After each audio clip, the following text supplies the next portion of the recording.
What's going on, guys? It is MurderInc here, back with another champion spotlight video for Raid Shadow Legends. We are going to be talking about the new upcoming Void Shadowkin legendary that they are going to be releasing, Riho Bonespear. She looks really cool, so as always, the first thing we're going to do is go over her aesthetics and see what we have in store for us. So already off the bat, just looking at this champion, she looks fantastic. She's got an awesome orange glow to her on both the weapon and her like demonic horns here. So she's definitely some type of cursed assassin from the Shadowkin. I'm really liking the theme here. I do also like how she's levitating over the ground. It really does show the essence of a Void legendary champion, kind of her being more powerful than the rest. Kind of why I like the whole aesthetic addition to this champion of her actually floating. So now that we've gone over the aesthetics of this champion, let's go ahead and see what this champion's skills and animations look like. Alright guys, so the first thing we're going to see here is we do have an aura increases ally attack and faction crypts by 42%. That's a rather high aura, so I'm interested to see what her kit has to offer and if she will be impactful in the faction wars. As we all know, there are champions that come out with faction war auras and they simply don't add enough to actually bring them or use them as the auras, so I have high hopes for Riho for sure. Moving on to the A1, Absorption. Attacks one enemy, places a 15% continuous heal buff on the ally with the lowest HP for one turn, also places a 7.5% continuous heal buff on all allies with 30% HP or less for one turn. This is an attack-based attack, so let's go ahead and see what the animation looks like. Okay, it's like a maroon laser beam. I really like it. If you notice very carefully and thinking back to the animation of what our weapon looks like, it does keep that same design of the weapon when it does shoot out. I think that's really cool. It's the small details for me that really make or break a champion. Moving on to the A2, Pressure Points, really cool name. This is a 3-turn cooldown, places a stun debuff on the target for 1 turn as well as an HP burn, defense down, weaken, decrease attack, decrease crit rate for 2 turns, then attacks the target. She has so much in her kit. I mean, defense down, weaken, HP burn, stunning if it is not a boss or if the boss can be stunned, attack down, decrease crit rate. I understand why this is single target, because if this was AoE, this would be almost a game-breaking champion. So let's go ahead and see what Pressure Point looks like now that we've seen the incredible amount of debuffs that this has the potential to land on the target.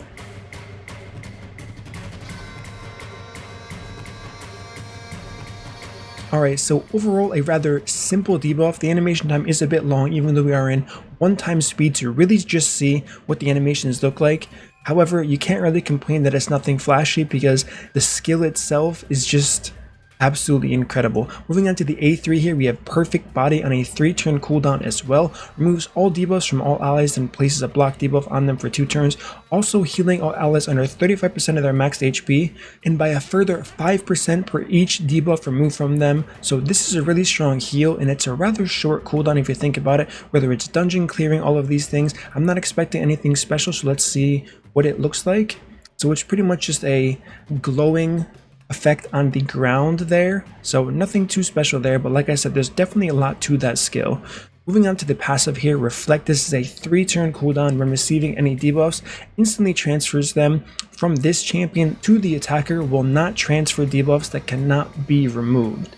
So there's definitely a lot there, and this passive sounds good. However, in my mind, right off the bat, the first thing I'm thinking of, and I'm not really sure why Plarium does this, it has negative synergy with the rest of her kit. So yes, she can transfer debuffs when this champion receives it. However, she's also removing debuffs from herself and all allies and placing a block debuff on herself and all allies. So kind of a double-edged sword there. Yes, I guess if this is off cooldown, you have a 1-turn duration where she's not protected by this Perfect Body A3. So there is an argument to be made there. However, I do believe that overall it's a really strange passive to have on this champion. Now, if she had lots of survivability, didn't have a block debuff, not that I'm saying block debuff is bad, it's definitely extremely strong. However, my point is it's a little bit silly to have a passive that reflects debuffs back onto enemy champions when this champion alone cleanses herself, provides that block debuff. So that's just where I'm at. Overall, her kit does look very strong, and I'm looking forward to showing you guys what she has to offer. Alright guys, the next thing I want to do is talk about the book potential for this champion. We have 4 books increasing damage on the A1, definitely not needed. We have 5 books in the A2, making this a 3-turn cooldown. If you want her to be competitive in something like Clan Boss, you probably want to book this because everybody knows that 3-turn cooldowns are going to be the meta. If you're using this champion strictly for dungeons, campaign, any type of progression, you definitely don't have to book this. 4 turns is plenty for any type of content you're going to doing, including faction wars. Moving on to the A3, this is where all of the books unfortunately are needed. This has 5 books in this A3 ability. The cooldown baseline is 6 turns. This goes all the way down to 3 turns. I'm not really sure why they do this. This is a lot of cooldown reduction for some books, and the fact that you have to target it, and it can also go into the A1, it can also go into the A2. She takes a lot of books for sure, so this is one thing to consider when moving forward. Alright guys, now that we've gone over that, let's talk about the recommended gear stats. What should you do? How should you be building her? This is what I'm going to recommend for players. We're going to start off with the banner. I do recommend accuracy, focusing on HP and defense percent in the substats, as well as speed. As far as a necklace go, I do recommend flat HP and defense on the necklace, trying to get any accuracy in the substats as possible. For a ring, definitely HP or defense. Once again, HP or defense, substats as well as far as the percentage goes.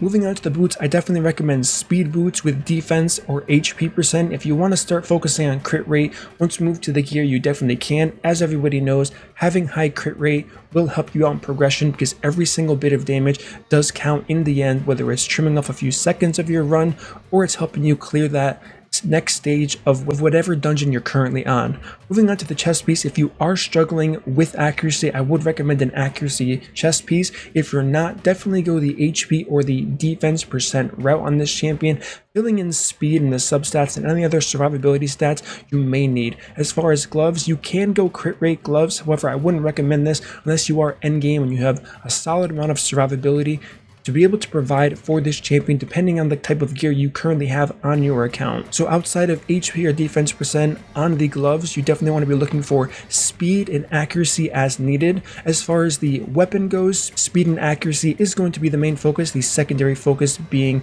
HP percent. As far as the helmet, HP percent and defense percent are going to be the primary focus there. And finally, the shield, speed and accuracy once again. And if you want to fill in with defense percent and HP percent, you definitely can do that. Moving on to the masteries, I do recommend the typical clan boss masteries for this champion wherever you're going to use her, being the offense tree and defense tree. If you wanted to go down the support tree for that additional chance to either increase your accuracy or increase the potential duration of the debuffs and buffs, you can do that. However, definitely keep survivability in mind on this champion. And with that being said, this is why I am recommending the defense tree on top of the War Master offense tree. Now moving on, talking about this champion's base statistics and how I personally geared her for this spotlight. We have 63,000 health, 2,500 attack, 3,500 defense, 197 speed, 99 crit rate, 142 crit damage. Try not to cringe too hard at the 99 crit rate. I tried my best to make it 100, but I wanted to make sure she was tanky enough. And finally, 292 accuracy. That's definitely more accuracy than you need, but this is just how the gear that I personally had aligned. Moving on and looking at her base stats, we have 18,600 health, 1,100 attack, which is rather respectable, which is why I usually recommend crit rate on these champions, especially the Shadowkin, since they are focused on damage. 1,100 defense, which is definitely high for support. 105 base speed, which is absolutely incredible, among the highest tiers of the base speed thresholds in this game for sure.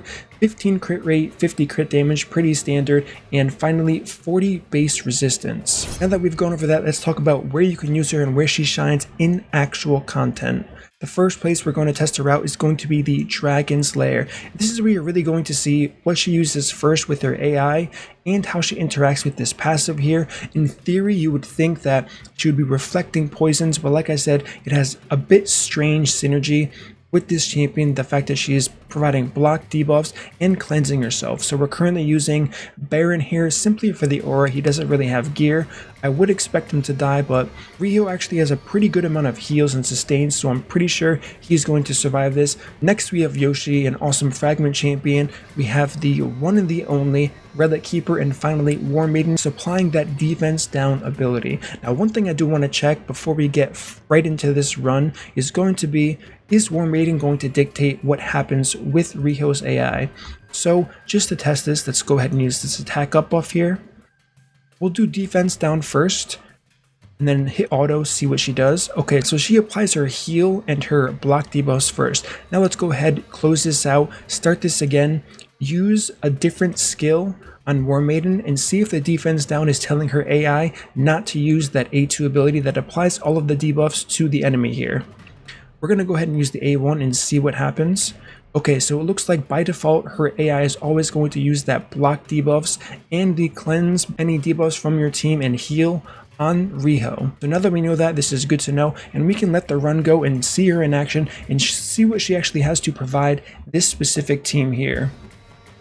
There's the defense down there. Unfortunately it didn't land, but thankfully our Baron came and saved the day with that irresistible defense down on this single target ability.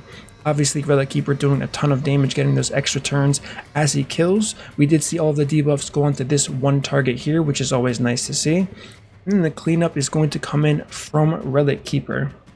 So overall, I think she's going to be rather strong in a progression setting. The fact that she has continuous heals, block debuff, a heal of her own, all of these things added together is going to make her a very valuable asset to anyone who does pull her. If you're early game and pull this champion, you're going to be doing very, very well. I can tell you that for sure. However, you're still going to need an AoE defense down or an AoE weaken if you do want to clear trash waves. Thankfully, you do have War Maiden at your disposal from farming the campaign, so it should be pretty easy here. As we can see here, one thing to kind of notice, and I am going to talk about this a little later, when we do other content, she does have decreased crit rate. Decreased crit rate, to my knowledge, once it's applied to any boss, whether it's any stage 20 boss, faction wars, or the clan boss. This means every single PvE content will have 0% chance to crit. This can significantly help everyone in their progression. It really gets rid of the RNG of you wiping or getting some bad luck. Unfortunately, the waves are where most people struggle with getting crit by one of the Hordens or any type of mob in any wave you are progressing through. So she's not going to help too much there unless you have a debuff spread ability where it does spread that decreased crit rate. But I do think it's an underappreciated buff, and you will see the true potential of this buff when you are facing bosses in any content you are doing. If you had been previously struggling and inconsistently failing your runs due to an unlucky crit every now and again. So there we have it here. She didn't do a ton of damage, 539,000 damage from Riho Bonespear overall. However, she did do 330,000 heals, so that's definitely very strong. Now the next place I do want to show Riho is going to be in the ice column. This is a speed team, so I kind of just threw her in here, and we're not really going to see too much from her as far as the waves go. However, once we do get to the boss, you're going to kind of think in your head and understand really quickly that the fact that she can cleanse the freeze from your team, if you're using someone like a Royal Guard or anyone else that does a ton of damage, she can absolutely save your team in the long run here. So usually I do have a cooldown reset champion in place of Riho Bonespear for obvious reasons, resetting the cooldown so that we can one-shot this wave and get to the boss a lot quicker. But once we get to the boss, that's really all we care about. All of this is simply to just show our animations and wait until we do get to the ice golem itself. Alright guys, so now we're here. Hopefully we do get to see some type of freezing action here. I believe, yes, here it's gonna come. We have two targets frozen, and of course she doesn't... Okay, so she did use the cleanse there. I'm not sure if the champions were in fact frozen, but now you can kind of see where her value is going to come in if you wanted to use her on, I wouldn't say a speed tune team. It does help to speed tune your champions. That is quite obvious. However, I don't think you would need to with someone like a Riho. Just having her as that backup support champion, having the ability to cleanse your team from the freeze, cleanse yourself from the heal reduction that can absolutely wipe teams, is going to be very, very strong moving forward. So I do think she's going to help a ton of people progress through the ice golem, even though it's probably one of the least farmed dungeons in this entire game here. Outside of that, it does make for a decently fast run. Obviously, like I said, this is a speed team and it's kind of out of tune with having Riho in here, but if this was progression, I'm pretty sure most people would be very happy with this time. One place I do want to talk about is going to be Faction Wars. Based on her kit, her having the block debuffs, her having the heals, I think she's actually going to be one of the crucial core members of all Faction War teams. So if you do pull this champion once the Shadowkin crypt actually is released, I think you're going to have a fantastic and much easier time than a lot of other players based on who we've seen released so far for these Faction Wars. So one thing I do want to talk about for the arena is she does have potential, however, it is a little bit risky. So she's not going to have very strong synergy against someone like a Warlord. However, there is potential against a Hegemon. Most champions that provide block debuff, removing all debuff from allies, healing them, so on and so forth, it requires them to be in an immunity set. The fact that she has this reflect on, meaning that as soon as Hegemon puts block cooldowns, she's going to instantly transfer that back to Hegemon, and then she's going to be able to use this A2 successfully. However, it would require her being the fastest champion on the team, which is definitely going to be hard. You do have that added bonus of her not needing immunity gear, like I just mentioned, because of her passive, so it's possible there is some synergy there. However, you will have to be careful when building someone like this. She has to be very fast, but she does also have to be able to survive a damaged Hegemon if there is a damaged Hegemon coming at you, which is rather hard to do if you're stacking a ton of speed onto all of your champions.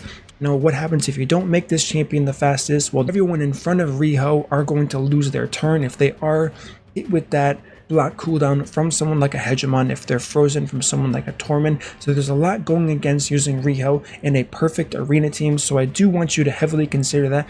One benefit is she doesn't have to be booked for the arena, so that is going to be the good part. However, like I said, make sure you're considering things very clearly before just throwing her into the arena. Looking at this passive, while it is strong, it is going to be high risk and high reward based on what teams you are fighting with Riho. Alright guys, the only thing I haven't talked about here today is going to be clan boss. There's way too much for the clan boss. As you can see here, I've already done 2 keys with Riho. I am going to be doing a separate video about Riho and the clan boss because of how strong she is, how important her synergy is. I don't like making videos too long, so I wanted to keep this champion spotlight short and sweet for that fact. So if you are interested in the clan boss, definitely look for my next video that I'm going to be releasing on this champion so you can see how you can maximize her potential. If you've passed progression, the only place you can use her is going to be the clan boss, and I promise you, you will not be disappointed with what she has to offer. Alright guys, as always, if you enjoyed this content, don't forget to smash that like button, subscribe, turn on the notification bell so you don't miss my next upload,